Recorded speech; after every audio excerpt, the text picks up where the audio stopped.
Good afternoon to all of you. Okay, so this topic is for first year trainees. हम जैसा कि discuss कर रहे थे चैप्टर नंबर 3 से, जिसका नाम था हिंदी में कहें तो प्रारंभिक विद्युत, इंग्लिश में you can say fundamentals of electricity और you can say also elementary electricity. इसकी पहले वाली क्लास में हमने पढ़ा था कुछ बेसिक इलेक्ट्रिकल क्वांटिटीज को, ठीक है। तो ध्यान दीजिए, रिपीट कर दूं मैं 2 मिनट के लिए कि जब भी कोई बात करता है बेसिक इलेक्ट्रिकल क्वांटिटीज, तो आप तुरंत समझ जाइएगा कि वहां पर 3 चीजों का जिक्र तो होगा ही होगा। चौथी भी आ सकती है, जिसका नाम है शक्ति, विद्युत शक्ति, इलेक्ट्रिकल पावर। लेकिन 3 चीजें कौन कौन सी हैं? It's your number 1 electrical potential, also known as electrical voltage, electromotive force, EMF, Hindi में कहें तो विद्युत वाहक बल, वोल्टता, विभवांतर, अगर 2 सिरों के बीच में है तो विभवांतर, वोल्टेज डिफरेंस, पोटेंशियल डिफरेंस कह रहे हैं उसी को। फिर दूसरा जो क्वांटिटी है वो इलेक्ट्रिकल करंट, विद्युत धारा, और तीसरा है विद्युत प्रतिरोध, इलेक्ट्रिकल रेजिस्टेंस। चौथा मैंने जैसा कहा इलेक्ट्रिकल पावर भी आप इलेक्ट्रिकल क्वांटिटी में काउंट कर सकते हैं। आज कुछ बेसिक ये 4 मैंने कुछ डेटा लिख दिए हैं, ये जानना जरूरी है। ये यद्यपि ये सब आप लोग पहले से पढ़ती है, ये क्लास 8th 9th में आपने शायद पढ़ा हो, लेकिन अब यहां पर आपको ये मेमोराइज करना पड़ेगा, कंठस्थ करना पड़ेगा, क्योंकि ये हो सकता है कि ये ऑब्जेक्टिव टाइप क्वेश्चन में पूछ लें, ठीक है। और I keep on requesting all of you to please memorise everything. Memorise everything means every essential, significant terminology, technical terminology, both in English and Hindi also. मतलब आपको जो मेन उसको हम क्या कह लें, हेडिंग्स कह लीजिए, आप मेन वर्ड्स कह लीजिए, मुख्य शब्द कह लीजिए, जैसे कि आवेश को इंग्लिश में चार्ज कहते हैं। जैसे कि विभव को हम विभव की हिंदी में भी कई पर्यायवाची हैं, उनको भी याद रखना है, और इंग्लिश में भी कई सिनोनिम्स हैं, उनको भी याद रखना है। तो हिंदी के सिनोनिम्स भी टेक्निकल टर्म्स के हिंदी के किसी भी खास शब्द, टेक्निकल शब्द को हिंदी में कितने नाम से जानते हो और इंग्लिश में कितने नाम से आप जानते हो, इसकी जानकारी होनी चाहिए। क्योंकि जब ऑब्जेक्टिव टाइप क्वेश्चन का विंडो खुलता है आपके ऑनलाइन एग्जामिनेशन में, तो बहुत से बच्चे, हालांकि उसमें बाइलिंगुअल ऑप्शन रहता है, आप चाहो तो हिंदी में देख सकते हो, चाहो तो इंग्लिश में भी देख सकते हो, लेकिन इतना दिमाग चलता नहीं है, इतना दिमाग बच्चों का चलता नहीं है, क्योंकि वो थोड़ा सा एक नर्वस एटमॉस्फेयर रहता है, ठीक है। कुछ लोगों के लिए नर्वस होता है, कुछ लोगों के लिए वो भी एक माहौल होता है, वो अलग बात है। लेकिन उसमें बहुत से बच्चों का दिमाग नहीं चलता कि अगर कोई भी प्रश्न जो हिंदी उसकी जो हिंदी बड़ी क्लिष्ट लिखी है, बहुत ही जबरदस्ती का अनुवाद की हुई हिंदी लिखी हुई है, वो समझ में नहीं आती, तो इतना दिमाग नहीं चलता कि उसको हम बाइलिंगुअल करके इंग्लिश में देख लें। तो इसलिए मैं कह रहा हूं कि होता क्या है कि कभी कभी आप कोई चीज हिंदी में आप पढ़ के गए हो, हिंदी में आ गया वो इंग्लिश में, आप जो तकनीकी शब्द है वो हिंदी, जैसे आप पढ़ के गए प्रतिबाधा, जिसको इंग्लिश में इंपीडेंस बोलते हैं। आपको Z पता है कि क्या होता है, लेकिन आप पढ़ के किस रूप में गए हो उसको, आप इसको पढ़ के गए हो प्रतिबाधा के रूप में, वहां लिख के आ गया इंपीडेंस। इतना दिमाग चलना नहीं है कि उसको आप हिंदी में भी देख लो या इंग्लिश में देख लो। तो इसलिए मैं कहता हूं बार बार कि ITI के बच्चे हमेशा ये शिकायत करते हैं कि पेपर सिलेबस से नहीं आया, पेपर आउट ऑफ सिलेबस आ गया। ऐसा नहीं होता है, कभी कभी हो भी जाता है, लेकिन पेपर क्या है कि जितने भी आपके टेक्स्ट बुक्स हैं, रेफरेंस बुक्स हैं, उनके पीछे के जो ऑब्जेक्टिव टाइप क्वेश्चन है वो तो करना ही करना है, लेकिन सिर्फ उन पर रिलाई होके नहीं जाना है, हमको बीच से पढ़ना है। आप कोई भी पैराग्राफ पढ़ रहे हो, कोई भी कॉन्सेप्ट आप पढ़ रहे हो, उसके बीच से भी प्रश्न आते हैं, या फिर ये कहें कि उनके बीच से ही प्रश्न आते हैं। और दूसरी बात, इंग्लिश में पढ़ के गए तो हिंदी में आ जाता है, हिंदी में गए तो पढ़ इंग्लिश में, तो ये दिक्कत ना हो इसलिए आपको दोनों प्रकार से मेन जो टर्मिनोलॉजी है वो दोनों हिंदी में जितने पर्यायवाची हैं उनको भी, इंग्लिश में भी उनके सिनोनिम से उनको। ये देखिए, तो एक इलेक्ट्रॉन पर पहला जो डेटा है वो एक इलेक्ट्रॉन पर कितना आवेश होता है, नेगेटिव चार्ज होता है। ध्यान दीजिए, एक इलेक्ट्रॉन पर आवेश की प्रकृति क्या है? इलेक्ट्रॉन पर आवेश तीन प्रकृति का हो सकता है। पहली प्रकृति तो क्या है? उदासीन, जिसपे कोई आवेश, मतलब वो आवेश है ही नहीं। और दूसरा बाकी तो क्या है? एक होता है ऋणात्मक ऋणावेश और दूसरा धनात्मक धनावेश। नेगेटिव चार्ज या माइनस चार्ज कह लो, पॉजिटिव चार्ज कह लो, धनात्मक आवेश धनावेश कह लो। तो इलेक्ट्रॉन पर किस प्रकृति का आवेश होता है? ऋणात्मक प्रकृति का। नंबर 1, कितना आवेश होता है एक इलेक्ट्रॉन पर? एक इलेक्ट्रॉन पर आवेश की मात्रा ये लिखी हुई है, E = 1.6 × 10⁻⁻19 कूलम। 1.6 × 10⁻⁻19 कूलम। ये मेमोराइज करना है। बाकी चीजों को तो मैं मेमोराइज करने के लिए नहीं कहता, लेकिन इनको आपको मेमोराइज करना है, ठीक है? ये मैं कभी भी किसी भी रैंडम क्लास में आपसे पूछ सकता हूं, so be aware of this, be alert, ठीक है? सो एक इलेक्ट्रॉन का द्रव्यमान, जिसको हम स्मॉल m से दर्शाते हैं, रिप्रेजेंट करते हैं, वो आपका होता है 9.09 भी लिख सकते हो आप, 9.0 × 10⁻⁻31 किलोग्राम। द्रव्यमान की इकाई पता है? SI। ये सभी मात्रक कौन से मात्रक हैं? SI मात्रक। मात्रक आपने पहले तो चैप्टर में पढ़े होंगे। मात्रक आपके मीट्रिक में भी होते हैं, ब्रिटिश में भी होते हैं, और स्टैंडर्ड इंटरनेशनल SI यूनिट में भी होते हैं। ऑलराइट, तो SI यूनिट हमें ध्यान रखना है, ठीक है? तो किलोग्राम में हम द्रव्यमान को मापते हैं, वो है एक इलेक्ट्रॉन का द्रव्यमान बहुत कम, देखिए कितना है, माइनस की, वो भी -31, ठीक है? एक इलेक्ट्रॉन की त्रिज्या, ओ माय गुडनेस, ये क्या है? क्या क्या करते रहते हैं हमारे वैज्ञानिक, ठीक है ना? तो एक इलेक्ट्रॉन की त्रिज्या, इसको हम स्मॉल r से दर्शाएंगे, 1.9 × 10⁻⁻15 मीटर, ठीक है? फिर देखिए, इसमें से त्रिज्या तो बहुत कम, कभी इसका उतना मान तो नहीं है। ये तीन चीजें आप याद रखिएगा, ठीक है? इलेक्ट्रॉन पर आवेश और इलेक्ट्रॉन की संख्या। एक कूलम आवेश कब कहोगे?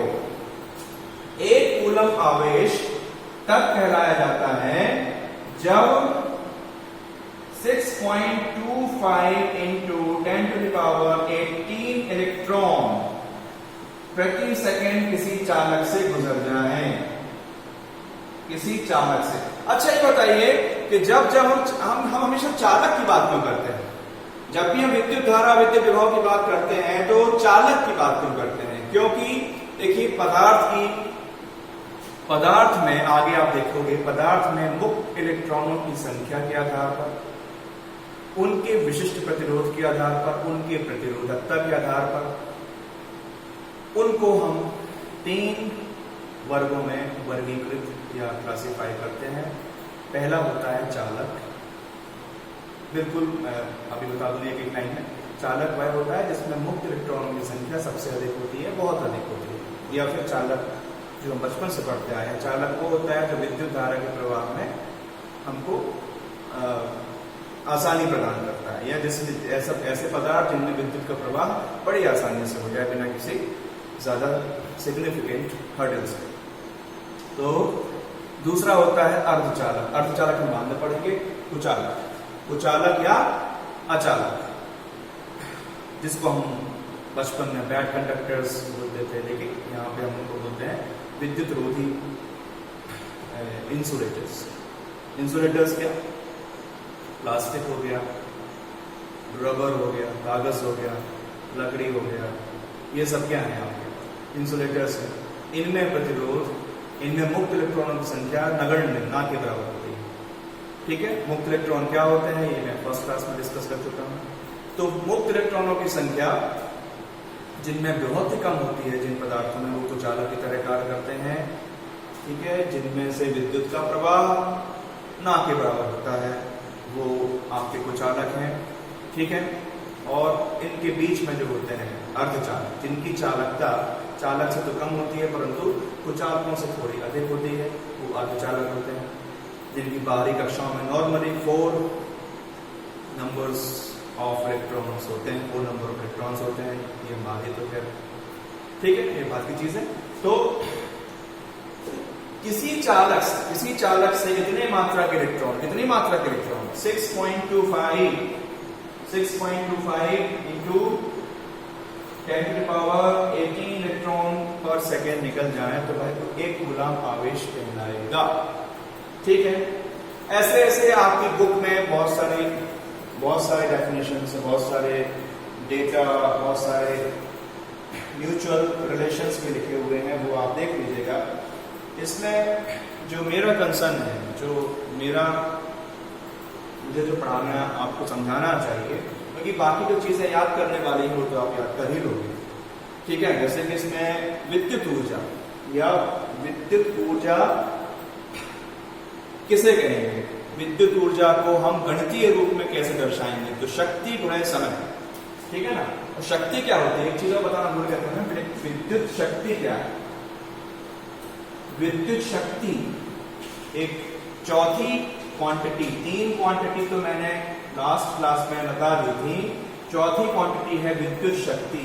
उसकी परिभाषा क्या होगा, उसको हम किसमें मापते हैं, ठीक है, उसका मात्रक क्या है, ये सब बता दूं मैं आपको।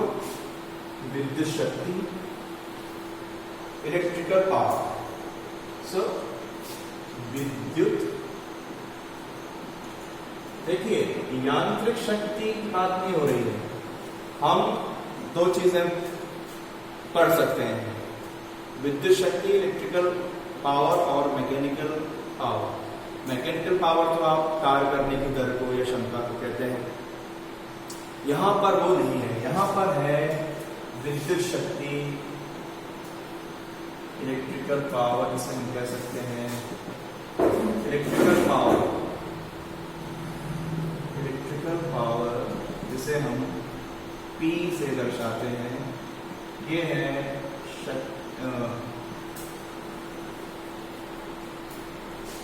विभव गुणित धारा या फिर वोल्टता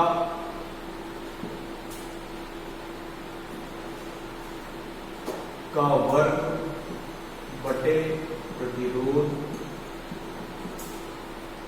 या फिर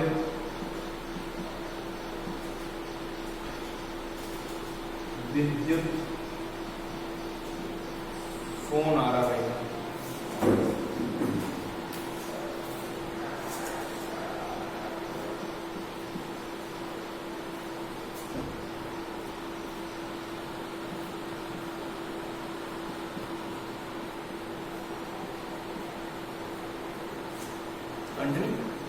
या फिर विद्युत धारा का वर्ग गुणे प्रतिरोध, इसको हम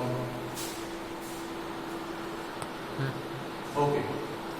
तो विद्युत शक्ति को हम ऐसे कह सकते हैं कि देखिए, विद्युत शक्ति इसलिए हम बाद में पढ़ते हैं, 3 राशियां हम पहले पढ़ते हैं, 3 विद्युत राशियों को हम पहले पढ़ते हैं, जिनमें विद्युत विभव, जिसको हम वोल्टता या वोल्टेज पोटेंशियल कहते हैं, फिर विद्युत धारा, जिसको हम इलेक्ट्रिकल करंट या करंट कह देते हैं, और फिर रेजिस्टेंस। इन तीनों के बाद हम विद्युत शक्ति पढ़ते हैं। क्यों? क्योंकि देखिए, विद्युत शक्ति के 3 फॉर्मूले मैंने लिखे हैं। विद्युत शक्ति के मैंने 3, विद्युत शक्ति इलेक्ट्रिकल पावर को दर्शाते हैं हम इंग्लिश के capital P, seldom we use small p, या फिर स्मॉल p तो मैंने कहीं नहीं देखा या कहीं हो सकता है, वो डजंट मैटर। कैपिटल P से दर्शाते हैं, फॉर्मूला देखिए, या तो फॉर्मूले में V आई है, V इंटू इंटू आई, मतलब वोल्ट गुणे एम्पियर या वोल्टेज गुणे धारा, या फिर वोल्टेज जो प्रतिरोध है वोल्ट का स्क्वायर अपॉन रेजिस्टेंस, या फिर विद्युत धारा का वर्ग गुणे प्रतिरोध आई स्क्वायर इंटू आर। मतलब या तो V है या तो I है या फिर R है, ठीक है। तो किसी चालक से कितनी मात्रा में विद्युत प्रवाह हो सकता है। अब विद्युत प्रवाह मैंने बताया था आपको, विद्युत अकेली कोई चीज नहीं है, विद्युत में तीन चीजें समाहित हैं। Whenever we talk of electricity, it consists of three electrical quantities by default: electrical voltage, electrical current, electrical resistance। तो ये तीनों किस प्रकार से, किस हद तक किसी चालक से गुजर सकते हैं, किसी चालक में कोई इफेक्ट पैदा कर सकते हैं, इसका माप है, इसका मेजरमेंट की डिग्री है योर विद्युत शक्ति, इलेक्ट्रिकल पावर। तो इसको दर्शाते किससे हैं? राशि का विद्युत राशि क्या हो गई? विद्युत शक्ति। इसको हम, इसका प्रतीक, इसका सिंबल, इसको हम सिंबलाइज किससे करते हैं? कैपिटल V से। इसकी इकाई, मात्रक या फिर यूनिट क्या है? वॉट। वॉट नॉर्मली अभी देखिए हर प्रकार की राशि दो तरह से होती है। विद्युत राशियां दो प्रकार से डिफाइन होती है, एसी और डीसी। तो एसी और डीसी क्या है? अल्टरनेटिंग और डायरेक्ट क्या है, ये हम बाद में देखेंगे। तो जब हम एसी पावर की बात करते हैं तो ये इसकी यूनिट्स भी तीन तरह की हो जाती है, क्योंकि वहां पे जो पावर्स हैं वो भी तीन तरह से बिहेव करती हैं। तो बिहेवियर की तरह उनका कंजम्पशन और बिहेवियर कैसे होता है उसके बेसिस पे electrical power, AC electrical power तीन टाइप्स की कैटेगराइज हो जाती हैं। तीनों टाइप्स कि एसी पावर का यूनिट्स अलग अलग होती हैं, वो हम बात, लेकिन एक यूनिवर्सल यूनानिमसली इम्पोज्ड जो स्टैंडर्ड यूनिट है वो है वॉट्स, ठीक है। तो ये है पावर के तीन फॉर्मूले हैं डीसी पावर के। हम अभी बात कर रहे हैं डीसी पावर, ये हम डीसी पावर की बात कर रहे हैं। सबसे महत्वपूर्ण फॉर्मूला है जिसको हम एसी में भी यूज करते हैं, आप आगे देखोगे, वो है वोल्टेज इंटू करंट। वो विभव, वोल्टता और धारा का गुणा कर दें तो भी हमको विद्युत शक्ति मिल जाएगी।